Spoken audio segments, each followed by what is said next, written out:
Good morning. I decided that I'm going to give YouTube a shot and see if I can vlog what I'm doing on the daily.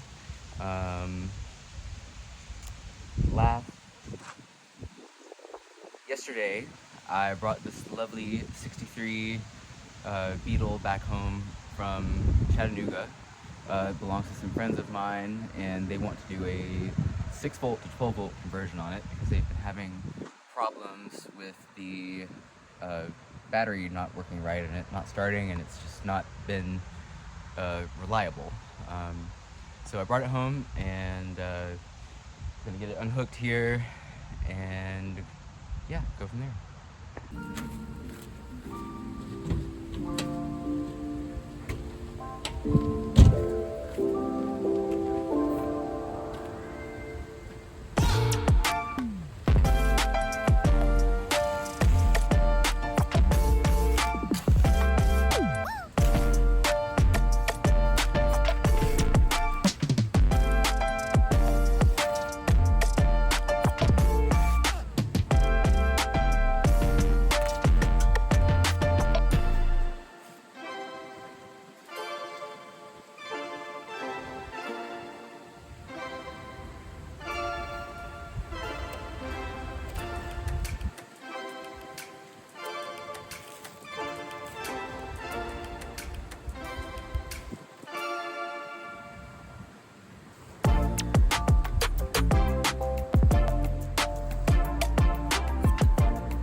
We're gonna see if it'll start.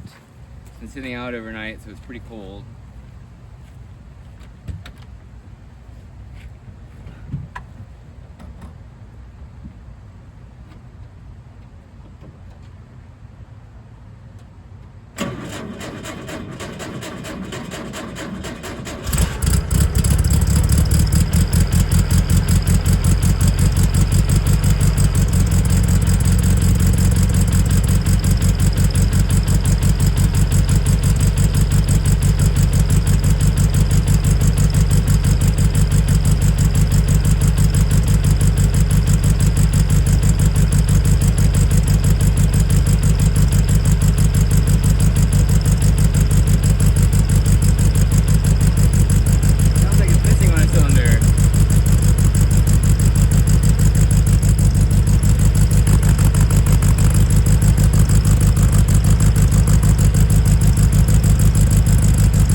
see if I can do this one-handed.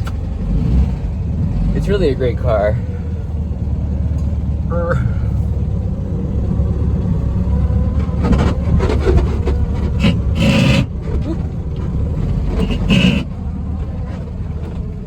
Needs an alignment.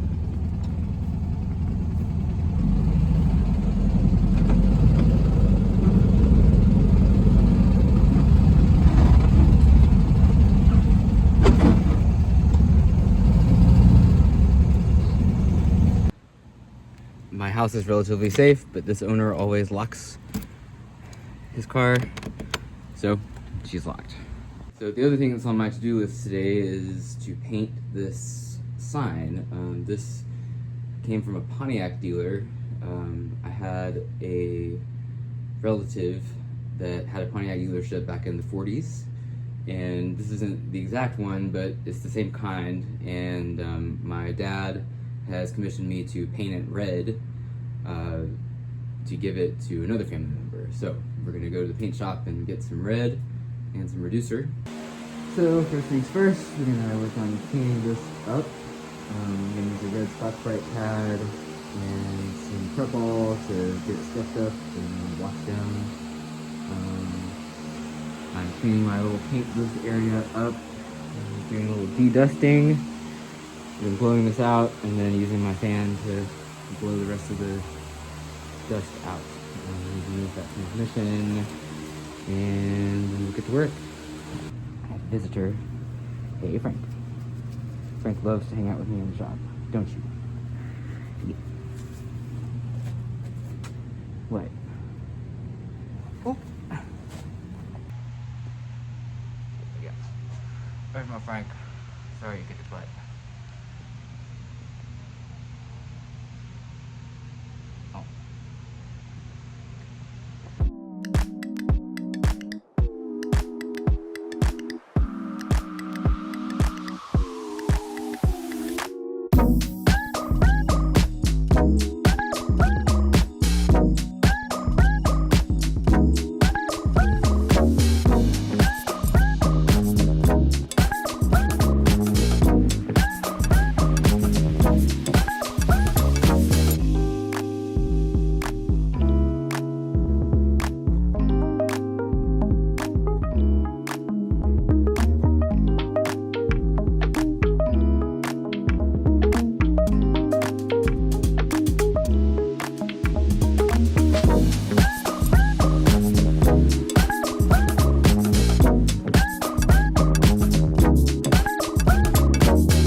Alright, I need to get this paint mixed up. I'm using what my local paint shop calls a factory pack. You can get it in like red, black, white, blue, like all the kind of standard colors. And it's a 1-to-1, so 1 part paint and 1 part reducer. They didn't have any fast reducer. It's kind of cold here, so I would have preferred to use that, but they only had medium. And then I got a choice of 2 reds. It was either a Corvette red or a Victory red. And since this is a Pontiac sign, I figured that Corvette red wouldn't be appropriate. So, Victory red, which looks like it's darker than the Corvette red.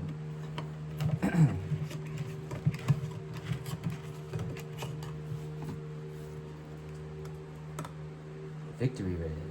Ooh. Okay, leave that there. I use a 3M AccuSpray gun. This is a 1.3 tip.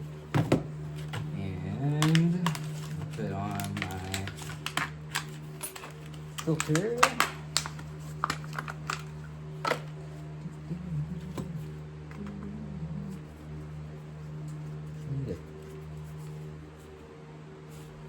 And fitting too. I'll get that in a minute. this.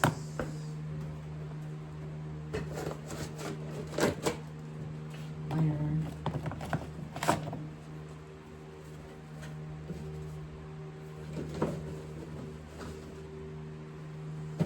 Surely I've got lids in here. Very good. Alright, 1-to-1 here. So, I'm just going to plan to use all of it, really. Let's see.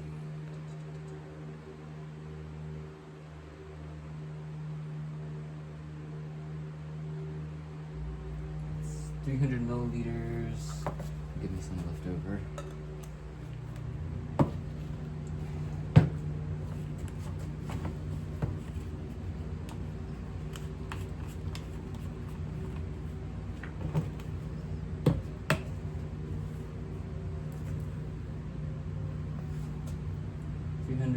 So 600.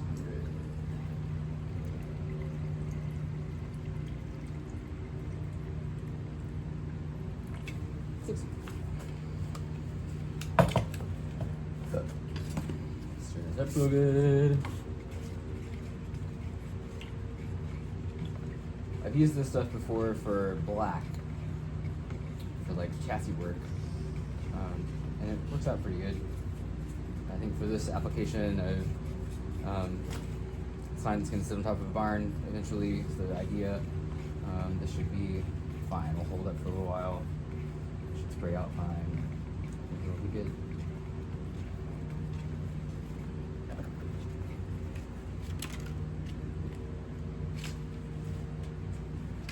That one.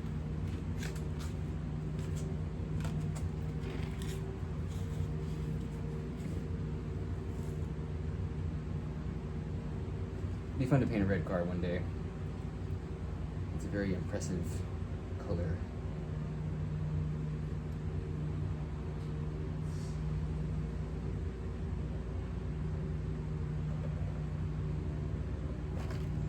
All right. I gotta find a fitting for this and put it on, and then we'll get you back in the paint booth and we'll spray that sign.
So I had some technical difficulties with my air regulator, and apparently it was not regulating, and my inline air filter exploded on me.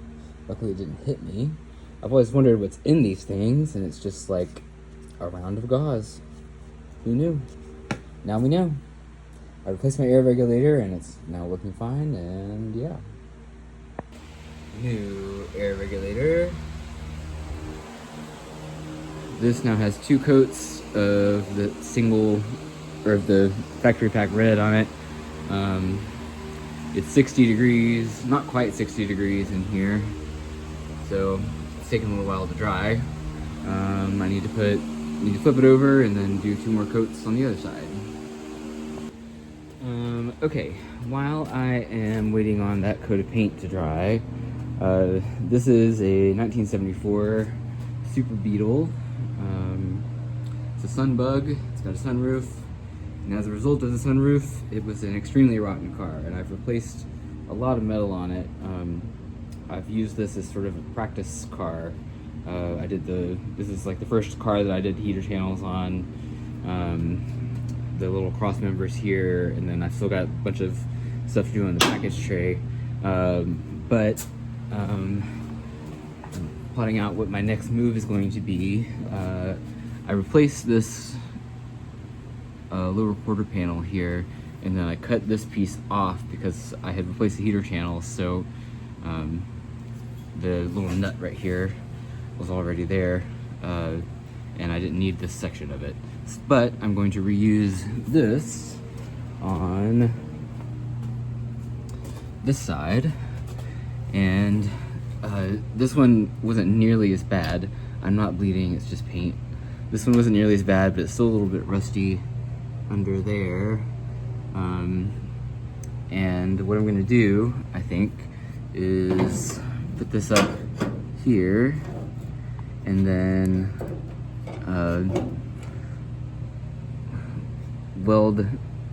cut the rest of this underneath off, and then mark this, cut it, and then just weld along this corner here. And I think it'll be fine because it's low, nobody's gonna see it. And yeah, so I'm gonna buzz this captive nut off and start cleaning things up.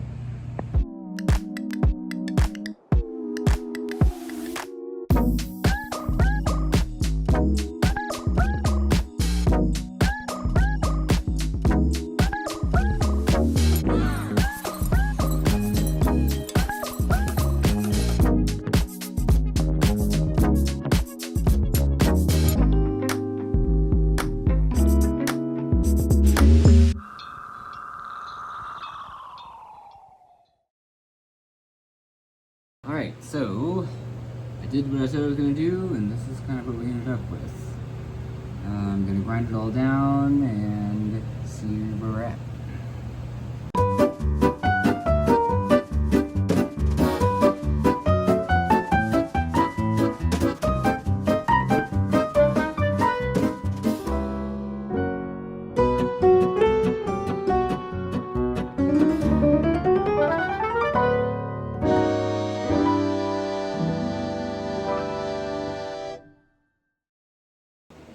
So this is kind of where we ended up with. I'll just put a little wipe of filler on that, and it'll be fine. Not beautiful, but workable. Signs on this dry. Looking pretty good. Love that you can see some bullet holes, or not holes, but where it got hit. Kind of cool.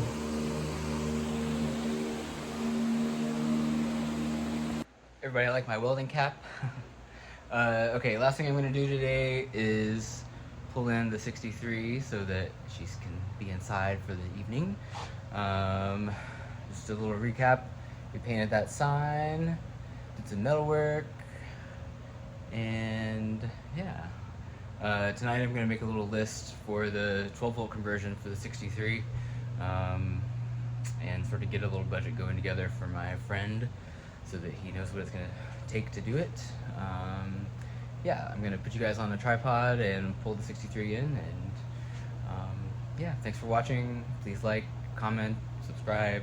If any of this is slightly interesting to you, let me know how I'm doing. I think this is probably all going to be terrible, but it's going to be bad for a little while, and hopefully with time it will get better, right? Thanks for watching. Bye.